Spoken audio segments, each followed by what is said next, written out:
Hello, everybody. Thank you for tuning in to the Liberty Report. Dr. Paul is traveling today, so I will do my best to helm this ship. But thankfully, I'm not alone. I've got an expert to join me today for our program.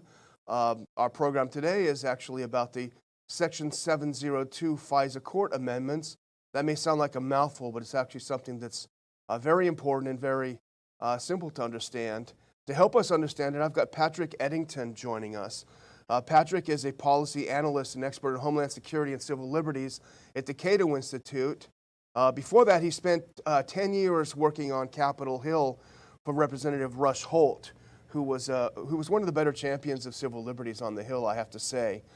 He teaches at Georgetown in national security, and he was a military imagery analyst for the CIA from '88 to '96. So, Patrick, thank you so much for joining us today. It's my pleasure, Daniel. It's great to be with you. Great to have you. Now, here's the problem, of course, is that 702 is set to sunset at the end of the year. And if Congress does nothing to reauthorize, it will die. But they have done something. They've introduced the USA LIBERTY Act, which I don't know why they keep doing this, Patrick. Maybe you have an idea, but the Patriot Act was unpatriotic. They fixed it with the Freedom Act, which restricted our freedom, and now they're adding the Liberty Act, which the premise is that somehow liberty means giving up your right to privacy. I think Orwell is probably smiling or crying. But Patrick, if you can give us a little bit of a background on 702, what is it, what's it about, what's the history of it, and where are we now? Sure. It's really pretty straightforward. The whole mass spying effort started literally the day after 9/11, when then Director of NSA Michael Hayden began this program that we ultimately came to know as Stellar Wind. That was outed by the New York Times in December of 2005. And in that period between 2005 and 2008, the Congress wrestled with essentially how to take that program, which was completely illegal, completely violative of the Fourth Amendment, and somehow make it legal. So they, of course, went through a series of legislative contortions that gave us this thing called the Protect America Act, which simply took the illegal Stellar Wind program and gave it a legal blessing, if you will. Fortunately, that had an expiration date of about 6 months, and by early 2008, opponents of that legislation, including Dr. Paul and my former boss, Rush Holt in New Jersey, had managed to kill it. I mean, we actually had a victory there. And then we were sabotaged not just by folks in the Republican leadership, but the ultimate villain in this drama, from my perspective, is then House Speaker Nancy Pelosi. She essentially cut a deal with the Blue Dog Democrats, led by Steny Hoyer of Maryland, to pass this monstrosity called the FISA Amendments Act in order to give them some political cover so they wouldn't be attacked for being, quote, soft on terror going into the 2008 election cycle. And the problem ultimately was this legislation left intact and made semi-permanent, essentially, this mass surveillance regime. Now, proponents of it said, look, what we're going to do specifically through this Section 702 is allow the government to go and get the communications of foreign nationals who are potentially a threat to the United States. That sounds fine on the surface, right? Mm-hmm. The problem is, in doing so, they wind up sweeping up the communications of a huge number of Americans. In my judgment, it's been at least in the hundreds of thousands on a yearly basis. It may well be even higher than that. The Director of National Intelligence has refused to make that number public. And one of the problems with this legislation that's been proposed now by Mr. Goodlatte of Virginia, Mr. Sensenbrenner of Wisconsin, Mr. Conyers of Michigan, and Sheila Jackson Lee of Texas, is that it would give the DNI an out to basically not produce that number. But that's not the biggest problem with this bill. The biggest problem with this bill is it allows the government to continue to maintain my data, your data, anybody's data who has contacted by phone or through the email or text message folks overseas, essentially for at least 90 days. And there's a waiver requirement that would allow them, to keep it on an individualized basis for basically an indefinite period of time. So as I like to say, oftentimes in Washington, this is a perfect example of let's not but say we did. They're trying to say that they're reforming these surveillance authorities, but at the end of the day, this bill is a sham. So the idea that 702 will expire at the end of the year, 702 enables them to mass collect our communications if we happen to be communicating with someone overseas. What would happen if nothing happened? What would happen if they didn't do anything? You know, the claim is, of course, it would be the end of the world. Terrorism would run rampant through the United States, and we'd be reduced to, you know, primitive existence. Well, it's important to remember that these mass surveillance programs, whether we talk Stellar Wind or the Section 215 Patriot Act program, commonly referred to as either the business records section or the library provision, both of those programs were complete failures. They never stopped an attack on this country.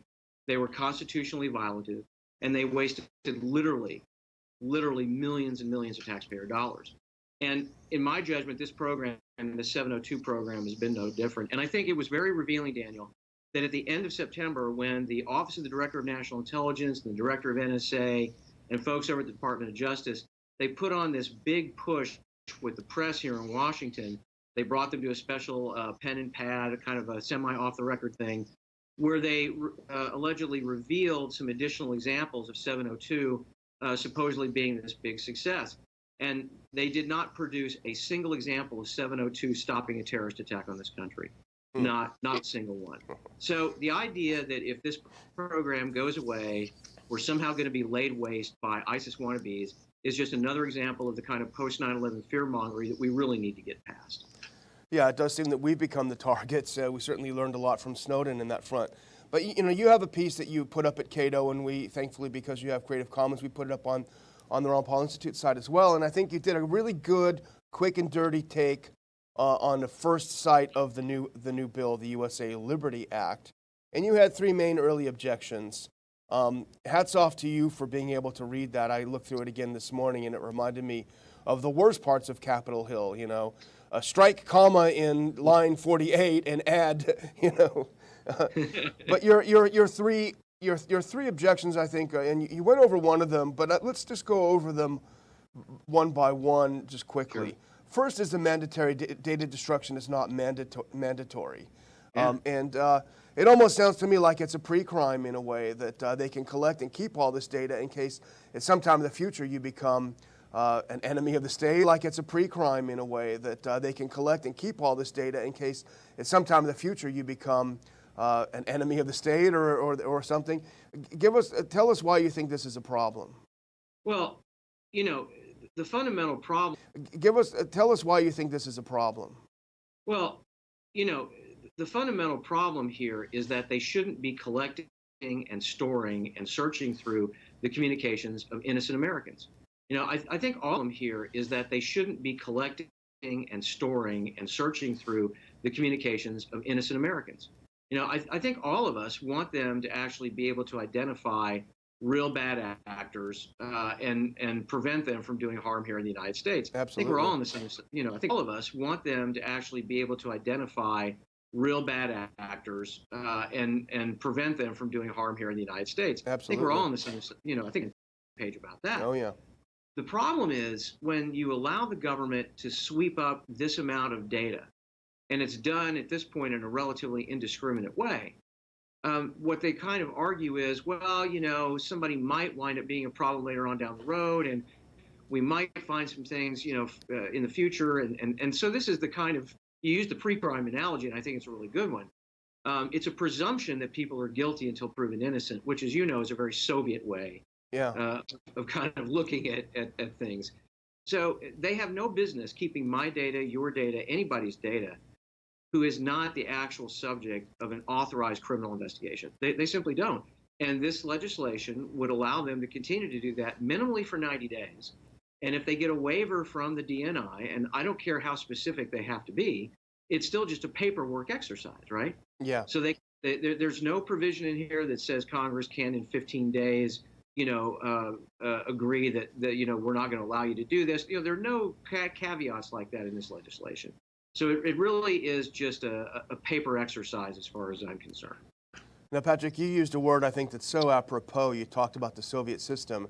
And of course, we know a lot about the gulags and the tortures and the horrors of totalitarian systems in general. But I think in some ways a more insidious aspect of totalitarian regimes is when they cause you to self-censor, when they cause you to change the way you live, completely Exactly. almost rewire the DNA of your brain to react to this oppression. It's in some ways worse than a boot in the neck. And I think you've captured it there. With that statement, it changes the way we think about our relationship to the government, of course. Yes. But when you talk about oversight, you talk about the waivers that they can get to keep it longer than the 90 days. My question was, well, what kind of oversight would there be if the director of the NSA said, okay, I need a waiver for all these guys, these whatever. Is there any watchdog? Is there any one that can say, well, hold on a minute? That seems to be a real loophole. Well, there is a fundamental problem with all of this kind of legislation, and that is, in the end, there's no truly independent audit mechanism built into this equation. And when I say independent, I want to be clear. I'm not talking about the NSA Inspector General. I don't consider that to be an independent audit. I don't even consider the Inspector General, the intelligence community, to be a truly independent audit. When the framers created the Constitution, Article 1 was the Congress for a reason. They wanted the Congress to basically be the one essentially running the show, if you will. And when Congress chooses to outsource its oversight responsibilities, which it most definitely would be doing with this legislation on this particular issue, that's completely unacceptable. The Government Accountability Office should be the entity involved in these kinds of audits, and they should, in my judgment, be at least semi-annual. So that, to me, is like a huge, huge problem with this legislation. Yeah. Let's quickly run through your other two objections. First is lying to FISA Court. You talked about the duplicity involved in going to the FISA Court. Explain to us your objections in this count. So my friend Marcy Wheeler, who is an independent journalist and blogger, worked on a document for Demand Progress, which they published at the end of September, which goes into excruciating detail, although just in about a 12-page report, about the number of times that executive branch officials have been caught lying to the FISA court, caught essentially engaged in direct Fourth Amendment violations, a whole series of evasions. I recommend that folks take a look at that report. I raise it because there's not one word in this bill that even talks about those violations, much less any kind of remedy to shut these things down. And a lot of folks, you'll hear them say, well, why don't they refer to the Justice Department and so on and so forth. I'm very old-fashioned about these things, Daniel. I believe the impeachment mechanism was included, in the Constitution to be used for exactly these kinds of circumstances.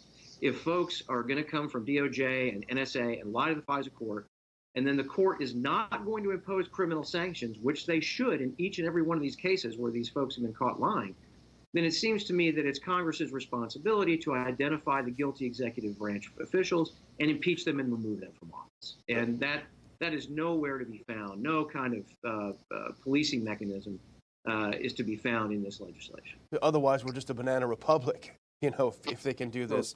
And the last one is a good one, too, because you mentioned Senator Wyden's heroic efforts to try to figure out how many Americans were caught up into this dragnet. And so you call this hiding the real numbers. We have no idea how big the program is, right? Well, we have no idea, number one, how big the program is. We also have no idea about the totality of the communications that have been captured. My own ballpark estimate is that it's in the millions. Wow. Over the course of the life of this program. And the idea that they're allowed to suck this data up and put it on government servers and then go through and search it anytime they bloody well want to, which is pretty much what they're able to do now, is completely unacceptable. It's also unacceptable because, as we all know, we live in the age of cyber attacks, right? Mm-hmm. So all of our personal data is vulnerable sitting on IRS servers. It's vulnerable sitting on NSA servers. And they've proven they can't protect this data, right? They've had a huge number of breaches, DOE breaches, the OPM breaches. A lot of these tools that my former employer, the CIA, was using, have been leaked. So the idea that they are in any kind of position to safeguard data that they shouldn't have in the first place is laughable. It's just simply laughable. So Senator Wyden is to be commended, for trying to stay after this. But it's going to take a legislative baseball bat in order to get these folks to actually come clean. And give us a number. And of course, you and I know why they don't want that number out there. Oh, yeah. Because if the real number was out there, people would freak out. Mm-hmm. They would, it would be a public relations disaster for them. And it would only help to underscore the point that people like you and me and Dr. Paul and others, make all the time that this is beyond out of control. This needs to be reined in, and folks at NSA and DOJ, they know that, and that's why they want to continue to hide the ball, so to speak. No, that's a great point. People would say, hey, hold on, I thought this was all about the terrorism. Why are you monitoring my Aunt and Minnie or something, But, Patrick, you've got a great quote in this, and I'm going to basically almost end with this. I'm going to have one other point after this, but I want to read the quote because it's really very, very important. It should sink in. You said, it's important to remember that the underlying premise of the FISA Amendments Act and Patriot Act, that 9/11 happened because government didn't collect enough info on terrorists prior to the attacks, has been refuted by Congressional Joint Inquiry and the 9/11 Commission. So the whole underlying principle behind these is faulty. It is. It's been a lie from the very beginning. And it's amazing how successful folks in the executive branch and these national security entities have been at basically maintaining that lie. And unfortunately, as you and I both well know, they've had entirely too many de facto co-conspirators in multiple Congresses since 9/11. Dr. Paul and Mr. Holt were oftentimes, two voices seemingly in the wilderness, basically warning people, look, this is just a repeat of what we see in the past. But in the digital age, it becomes so much more problematic because when the government has the ability to collect this data, when they can use devices like Stingrays, which are cell site simulators, when they could do all these other things to essentially track where you and I are at, they actually have the capacity to create a de facto digital gulag. Okay? They almost don't need to put you inside of a fence-secured compound to keep track of you with, because they have all this technology and access to all this data.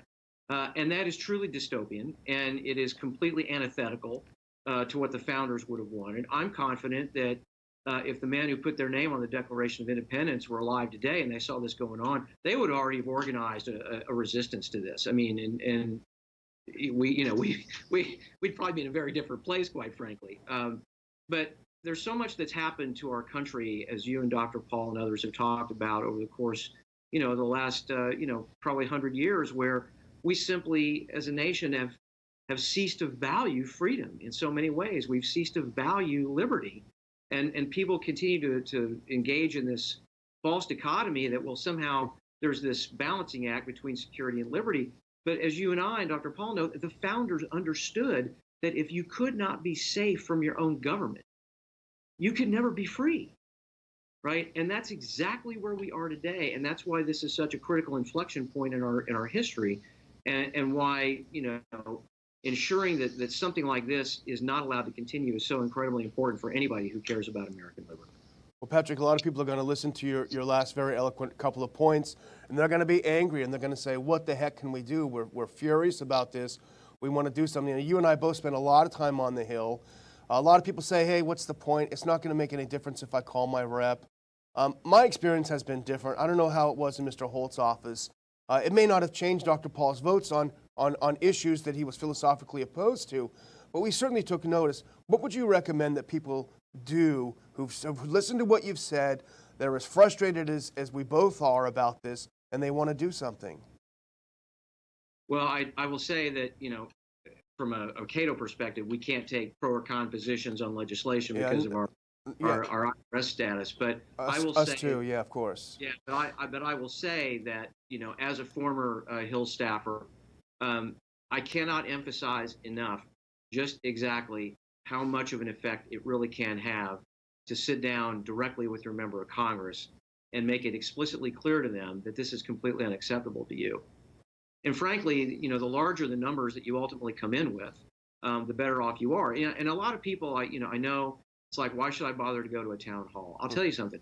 If you take 10 or 15 like-minded people to a town hall, and you've got signs and placards and things of that nature, you're absolutely going to get press coverage. You're going to get their attention, and you're going to be able to put some pressure on them. And at the end of the day, that's what people need to know, because not enough folks at the end of the day are really speaking up about this and making enough of a fuss about this. And a lot of the politicians here in Washington, as you know, unless the phones are lighting up, unless the email box is clogged and all the rest of that, they're going to go off and they're going to listen to DOJ and NSA, and it's like, well, that doesn't sound so bad. And of course, it's horrible, So the more folks speak up, the more they're going to know that there may well be a political consequence down the road if they vote against liberty. Absolutely. And a lot of it's just educating your member. It does not necessarily say vote against this or vote against that or vote for this. It's educating them on the issues. Yeah. And you've done a great job in your short piece and in the work that you do at CATO. You've done a great job to do that. And we're very happy that you're there doing good work. And I really want to thank you for joining us today and really making clear why we should pay attention to this legislation. My pleasure. Great to be with you. Thank you very much. And I also want to thank our audience for tuning into the Liberty Report today. Please come back soon.